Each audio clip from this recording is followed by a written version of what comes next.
नमस्कार, मी पूजा पावसकर. हॅलो कोल्हापूरमध्ये मी तुम्हा सर्वांचं स्वागत करते. नक्कीच आज आपण एका विषयावरती बोलतोय ते म्हणजे आनंदी जीवन. सगळ्यांनाच आजकालच्या लाईफमध्ये हॅपीनेसची खूपच गरज आहे आणि आपल्याबरोबर आहेत आर्ट ऑफ लिव्हिंगच्या Dimple Gajwani. Hello ma'am, welcome to this show. Hello. And first of all yes, this is a very basic question जे मी तुम्हाला विचारणार आहे की आनंद म्हणजे सगळ्यांसाठी खूप वेगळा वेगळा असतो. Yes, everybody. थोडे लोक कुठल्या माणसांमध्ये आनंद शोधतात, थोडे लोक कुठल्या वस्तूमध्ये किंवा थोडे लोक स्वतःमध्ये. तर नेमका हॅपीनेस म्हणजे काय? आनंद हे एक मनाची अवस्था आहे आणि आपल्याला लहानपणापासून जर आपण बघितलं तर आपण एखाद्या व्यक्ती, वस्तू किंवा परिस्थितीशी आपला आनंद जोडतो. आपण लहान असताना वाटायचं आपण कॉलेजमध्ये गेलो आनंदी हो, युनिफॉर्म घालायला लागणार नाही, पाहिजे तो लेक्चर अटेंड करायचा, एन्जॉय करायचं. कॉलेजमध्ये गेलो वाटलं पैसे मिळवल्यावर आनंदी होणार, पैसे मिळवले वाटलं लग्न झाल्यावर आनंदी होणार, लग्न झालं वाटलं मुलं झाल्यावर आनंदी होणार. पण आनंद हा वस्तू, परिस्थिती किंवा व्यक्तीमुळे मिळत नाही. आपण आपल्या आनंदाला भविष्यामध्ये ठेवतो. आपण एक धारणा बनवली आहे, जेव्हा मला होईल असं असं तेव्हा मी आनंदी होईल. पण जर आपण जेव्हा तेव्हा काढलं तर आपण प्रत्येक क्षणी आनंदी राहू शकतो. आणि आनंदी राहण्याचा जो सिक्रेट फॉर्म्युला आहे तो म्हणजे मनाला वर्तमान क्षणात ठेवणे. कारण माझे गुरुदेव परमपूज्य श्री श्री रविशंकरजी असं म्हणतात की दुःख हे नेहमी भूतकाळाबद्दल असतं आणि चिंता ही नेहमी भविष्य काळाबद्दल असते. नेहमी आपण दुःखी असल्यावर आपला भूतकाळ बदलायला बघतो, पण ते शक्य नसतं आणि भविष्य आपल्या हातात नाही. पण हे क्षण आपल्या हातात आहे आणि ह्या क्षणात जेव्हा आपण 100% देऊन कुठलंही त्या क्षणात जो काही कृती करतो त्याच्यामध्ये 100% दिले तर आनंदी राहण्यासाठी व्यक्ती, वस्तू, परिस्थितीची काही गरज नाही. मग आता आपण बघतोय की रोज आपला एकसारखा नसतो. आज एका दिवसामध्ये काहीतरी चांगलं होतं, काहीतरी वाईट होतं. तर without any situations, without concentrating on bad or good situations, नेहमी आनंदी कसं राहायचं? म्हणजे याच्यासाठी काहीतरी फॉर्म्युला असेल. Excellent question. डेफिनेटली. देखो, आपण बघितलं तर आपण सकाळी उठल्यापासून रात्रीपर्यंत बऱ्याचदा आपल्या भावना बदलत असतात. कोणी काहीतरी म्हटलं चांगलं वाटलं, कोणी काहीतरी म्हटलं वाईट वाटलं, चांगलं वाईट वाटत राहतं. पण जे चांगलं वाईट वाटतं हा जो आनंद आहे त्याच्यापेक्षा अलिप्त आहे. आनंदी राहणं ही एक मनाची स्थिती आहे आणि ह्या भावनांवर जर आपण नियंत्रण करू शकलो तर आपण प्रत्येक क्षणी आनंदी राहू शकतो. तर तुम्ही बघा, बरं भावनांवर नियंत्रण कसं करायचं? राग येतो माहिती आहे, पण त्याचं कसं कंट्रोल करायचं? तर रागावर नियंत्रण मिळवण्यासाठी काय करता येईल? माझा वैयक्तिक अनुभव असा आहे की श्वास आणि आपले भावना हे एकमेकांशी जोडलेले आहेत. उदाहरणार्थ, आपण जेव्हा आपल्या आवडत्या सुट्टीच्या ठिकाणी गेलो, गोव्याला गेलो, महाबळेश्वरला गेलो, आपण तो सीनरी पाहून आपण कसे खोल श्वास घेतो, बरोबर राईट? किंवा आपण दुःखी असलो, एखाद्या गोष्टीचं दुःख आहे, श्वास. आणि जेव्हा आपण आपल्याला राग येतो, गुस्सा आता आहे, तो हम कैसे कहते? तर डे टू डे लाईफ मध्ये, आपल्या दैनंदिन जीवनामध्ये काय होतंय, आपले जसे भावना बदलतात श्वासाचा लय बदलतो. पण थोडंसं जर आपण श्वासावरती लक्ष दिलं, थोडं प्राणायाम केलं, सुदर्शन क्रिया केली, ह्या सगळ्या प्रक्रिया, ह्या टेक्निक्सद्वारे आपण आपल्या भावनांवर नियंत्रण मिळवून ती शांत, स्थिर, आनंदी मनाची अवस्था मिळवू शकतो. अच्छा, सो तुम्ही बघताय की श्वासाचं आणि आपल्या बिहेवियर किंवा हॅपीनेसचं कनेक्शन आहे. डेफिनेटली. तर आणखीन एक प्रश्न असा येतो मला की आपण एव्हरी टाइम, म्हणजे आपण जेवढे टी व्हीवरती बघतो की खुश राहण्यासाठी किंवा तो एक हॅपीनेसचा स्टेट आणण्यासाठी असं आपण नेहमी म्हणतो की आपण स्पिरिच्युअलिटीला कुठल्या तरी एक कनेक्ट व्हायला पाहिजे. So is it really necessary की आपण कुठल्या तरी स्पिरिच्युअलिटीला धरलं तरच आपण तो एक स्टेट मेंटेन करू शकतो, की आहे त्या लाईफमध्ये without getting connected to spirituality आपण ते एक कंटेंट स्टेट आणू शकतो आपल्यामध्ये? नाईस. सी, मला असं वाटतं की स्पिरिच्युअलिटी म्हणजे काय? अध्यात्म म्हणजे आत्माचा अध्याय. बरोबर.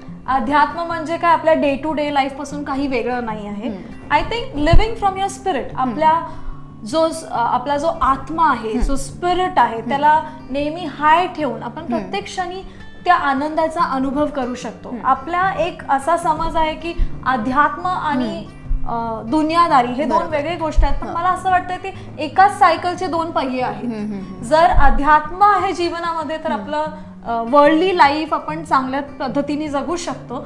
आणि जर अध्यात्म नाही तर आज जे काही आपण लहान वयामध्ये सुसाईड बघतोय किंवा मर्डर्स बघतोय किंवा यंगस्टर्स एडिक्शन्स मध्ये, व्यसनामध्ये जे सगळे चाललेले आहेत, त्याच्या मागे एक कारण हे पण आहे की अध्यात्म जिथं नाही आहे तिथे मानवी मूल्य नाही आहेत. ते व्हॅल्यूज जर आपल्यामध्ये असते तर आपण नॅचरली एक चांगले व्यक्तिमत्व बनवू शकतो. A good human being, helpful, loving, caring, happy, and naturally ह्या गोष्टी आपल्याला आनंदी करतातच. बघा, आपण एखाद्या वेळेस कोणी वाटेत आपण चाललोय, कोणी गाडीवरून पडलं, आपण त्यांची मदत केली, एक वेगळं समाधान मिळतं. पण तेच आपण स्वतःवरती किती खर्च केलं, काही घेतलं, तेवढं समाधान नाही मिळत. ह्या व्हॅल्यूज असं मला वाटतं की अध्यात्माद्वारेच आज मनुष्यामध्ये जागवू शकतो आपण. नक्कीच, म्हणजे बरंच काही आज आपल्याला ऐकायला मिळतंय. असंच आपण ऐकणार आहोत. त्याच्या आधी छोटासा एक ब्रेक घेऊया. तुम्ही बघत राहा SPN डिजिटल. गायन, वादन, नृत्य आणि चित्र सर्व काही एकाच कार्यक्रमात. मी आणि कलाकार SPN डिजिटल वाहिनीवर दर गुरुवारी सायंकाळी 7 वाजता आणि पुनः प्रक्षेपण दर रविवारी सायंकाळी 7 वाजता.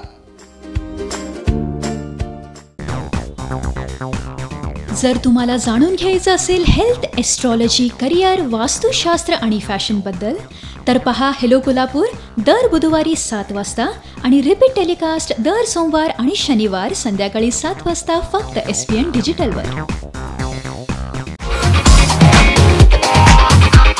तुमच्या favourite hero, heroine, music director, singers आणि आर्टिस्टच्या टॉप 20 सॉंग्स ऐका फक्त SPN म्युझिक टॉप 20 मध्ये.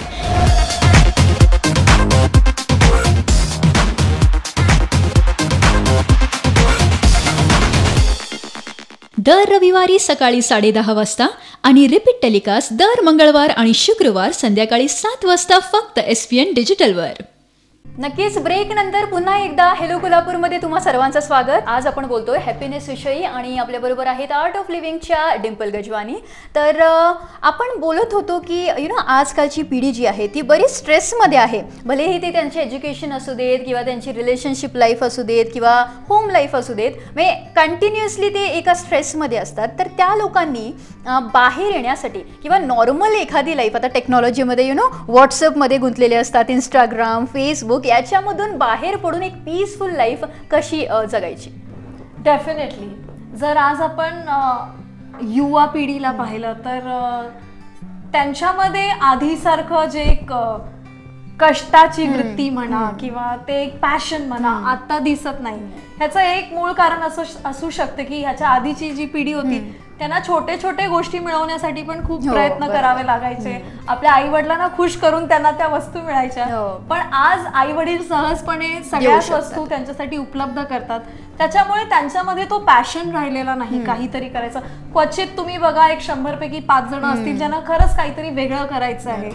आणि ह्याच्या मागचं जे कारण आहे असं मला वाटतंय मेनली मीडिया. ह्याच्यासाठी आपण जे मूवीज बघतोय किंवा मीडियामध्ये किंवा हे सगळं जे एक्सपोजर मुलांना मिळतंय ते एक कारण आहे.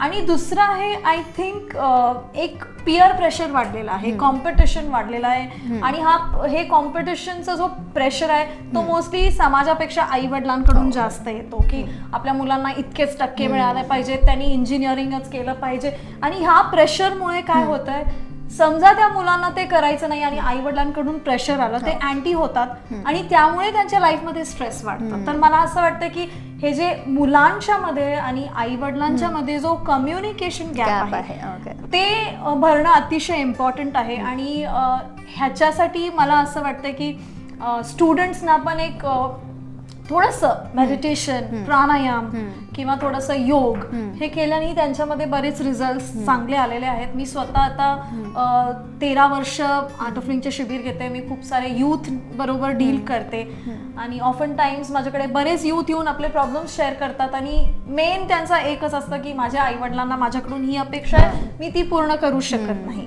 तर आय थिंक जर त्यांच्यामध्ये आपण एनर्जी वाढवली, त्यांच्यामध्ये एक पॅशन जगवलं, आणि हे शक्य आहे मेडिटेशन प्राणायामनी, आणि it's the need of time. आता ही गरज आहे. आज बघा स्ट्रेस वाढलेला आहे छोट्या मोठ्या गोष्टींचा. मग आता याच्यावरती तुम्ही जस्ट म्हटलं कॉम्पिटिशन, हे तुम्ही मेन्शन केलेलं. राईट नाव या काळात सगळे लोक एका रेसमध्ये आहेत. जर आपण बघायला गेलं ना, even if people are successful, ते एका कंटिन्युअस स्ट्राईव्हवरती असतात की मला आणखीन थोडं सक्सेस पाहिजे, मला आणखीन थोडे पैसे पाहिजेत, असतात बऱ्यापैकी. पण ते सेल्फ कंटेंट कधीच नसतात. तर इवन दो हे सगळं असून एका कॉम्पिटिशनमध्ये जगणं किंवा एका फ्रिक्वेन्सीमध्ये जगण्यापेक्षा आपण आहे त्या लाईफमध्ये आहे त्या वस्तूंबरोबर सॅटिस्फाईड कंटेंट लाईफ कशी जगायची. मला असं वाटतंय की वस्तूनी तर डेफिनेटली आनंद मिळत नाही. आपण जर एक उदाहरण घेतलं, एखादी वस्तू आपल्याला पाहिजे होती, जोपर्यंत ती शोरूम मध्ये होती त्या वस्तूनी आपल्याला खूप तडपवलं, एकदा ती घरी आली त्याची व्हॅल्यू संपलेली आहे. तर वस्तूनी डेफिनेटली तो कंटेंटमेंट येणार नाही. मला असं वाटतं की काही 4-5 गोष्टी आहेत ज्यांनी आपल्याला कंटेंटमेंट मिळू शकते. एक तरी पर्स्युइंग युअर पॅशन. तुमचं एखादं पॅशन आहे, तो पॅशन तुम्ही पर्स्यू केला तर कंटेंटमेंट येऊ शकतं. Number 2, pursuing your hobbies. तुम्हाला काही हॉबीज आहेत. आजकाल तुम्ही बघा व्हॉट्सॲप, फेसबुक, मीडियाने आपल्याला इतकं बिझी ठेवलं की आपण आपल्या हॉबीजसाठी, काही छंद जे आहेत त्याच्यासाठी वेळ देत नाहीये. तिसरं मला असं वाटतं थोडं स्वतः बरोबर वेळ घालवणे. म्हणजे मी काय आहे, मला काय पाहिजे, मला कशामध्ये आनंद मिळेल. कारण जग बंगला घेतं, गाडी घेतं म्हणून त्याच्यात आनंद आहे का, मला त्या गोष्टीमध्ये आनंद मिळेल. मला वाटतं थोडं स्वतः बरोबर एक संभाषण, और मैं उसे कहती हूँ मेडिटेशन. थोडंसं स्वतः बरोबर एक वेळ घालवणे, ध्यान करणे, त्यांनी डेफिनेटली एक वेगळं कंटेंटमेंट मिळतं. आपलं जीवनाचं उद्देश काय आहे, मी या पृथ्वीवर काय आहे, असे जे काही प्रश्न आहेत ते आपल्याला कंटेंटमेंट देऊ शकतात. आणि माझ्या लाईफमध्ये ज्या गोष्टींनी कंटेंटमेंट आणलं ते म्हणजे सेवा, सर्व्हिस, म्हणजे दुसऱ्यांच्या उपयोगी बनणं. कारण कसं आहे, जेव्हा आपण फक्त स्वतःचा विचार करतो, स्वार्थी बनतो, तेव्हा शुअर शॉट आपण डिप्रेस होतो. आमचे गुरुदेव श्री श्री रविशंकरजी परमपूज्य गुरुदेव म्हणतात की डिप्रेशनचा एक सिक्रेट फॉर्म्युला आहे. आणि तो फॉर्म्युला म्हणजे काय, एका कोपऱ्यात बसा आणि विचार करा, माझं काय होणार, माझं काय होणार. शुअरली आपण डिप्रेस होणार. पण जर आपण डिप्रेस असलो, आपण खूप नैराश्य आहे जीवनामध्ये, काहीच व्यवस्थित होत नाही, उठा आणि एका वृद्धाश्रम मध्ये जावा, अनाथ आश्रम मध्ये जावा, कुठेतरी जाऊन दुसऱ्यांसाठी काहीतरी करा. तुमच्यामध्ये इन्स्टंट, तुरंत तुम्हाला तो आनंद जाणवेल. आणि मला असं वाटतं की प्रत्येकाने आपल्या आठवड्यातले 2 तास, महिन्यातले 4-5 तास आपल्या जीवनाचा उपयोग दुसऱ्यांसाठी करायचा. नक्कीच. बघा, तुम्ही भरपूर काही तुम्हाला शिकायला मिळते. तर आजकालच्या लाईफमध्ये ना ऑफिस, होम ऑफिस असं झालेलं आहे कल्चर. तर बराच वेळ मिळू शकत नाही. पण ऑब्व्हियसली जसं तुम्ही म्हटलात की मेडिटेशन इज नेसेसरी. तर ह्या एवढ्या बिझी शेड्यूलमध्ये केवढा आपण टाइम काढू शकतो रोज, आणि त्या टाइममध्ये आपण कशा प्रकारे मेडिटेशन करायचं. ग्रेट. मला असं वाटतं की जसं आपलं ताट आहे त्याच्यामध्ये आपण वरण असतं, भात असतं, मीठ असतं, लोणचं असतं, प्रत्येकाचं काहीतरी महत्व असतं. प्रत्येक गोष्ट आपल्याला काहीतरी पोषण देतच असते. तसं मला वाटतंय की परमपूज्य गुरुदेव श्री श्री रविशंकरजी म्हणतात, if you take time to be healthy, you will not have to take time to be sick. जर आपण स्वस्थ राहण्यासाठी वेळ काढला तर नक्कीच आपण आजारी होणार नाही. तर वेळ हा कुणालाच नसतो, पण आपल्याला ज्या गोष्टी महत्वाच्या वाटतात आपण त्याच्यासाठी काढतो. तसं मला वाटतं प्रत्येकाने एक 20 ते 30 मिनिट स्वतःसाठी काढावे. थोडंसं योग करावा, थोडंसं सूर्यनमस्कार करा, थोडंसं प्राणायाम करा, आणि ज्यांनी सुदर्शन क्रिया शिकले त्यांनी सुदर्शन क्रिया प्रॅक्टिस करा, आणि त्याबरोबर थोडंसं मेडिटेशन करा. तर तुम्ही मेडिटेशन मध्ये ट्रेनिंग घेतलं असेल तर व्हेरी गुड. नाहीतरी तुम्हाला आजकाल ऑनलाईन तर सगळं अवेलेबल आहे. आणि परमपूज्य गुरुदेव श्री श्री रविशंकरजींचे खूप सुंदर, सोपे, अगदी सहजपणे करता येईल असे 15-20 मिनिटाचे ध्यान तुम्हाला ऑनलाईन अवेलेबल होतील. तुम्ही आर्ट ऑफ लिव्हिंग वेबसाईटवर जाऊन सुद्धा ते शिकू शकताय. 20 मिनिटं ध्यान, 10 मिनिटं प्राणायाम, 10 मिनिटं सूर्यनमस्कार जर आपण स्वतःसाठी एक 30 मिनिटं दिवसातून काढले तर आय थिंक फक्त शारीरिक नाही तर मानसिक स्वास्थ्य पण आपल्याला लाभेल. नक्कीच. म्हणजे बघा, तुम्ही 30 मिनिटं म्हणजे खूप मोठी गोष्ट नाही आहे काढणार, फक्त तुम्हाला इच्छा असली पाहिजे आणि तुम्ही ती काढली पाहिजे 30 मिनिटं दिवसातून. तर थँक्यू सो मच, तुम्ही आम्हाला एवढं चांगलं नॉलेज दिलं. अँड नक्कीच भेटूया नेक्स्ट एपिसोडमध्ये हेलो कोल्हापूरच्या. तोपर्यंत मी पूजा पावसकर तुम्हा सर्वांचा निरोप घेते.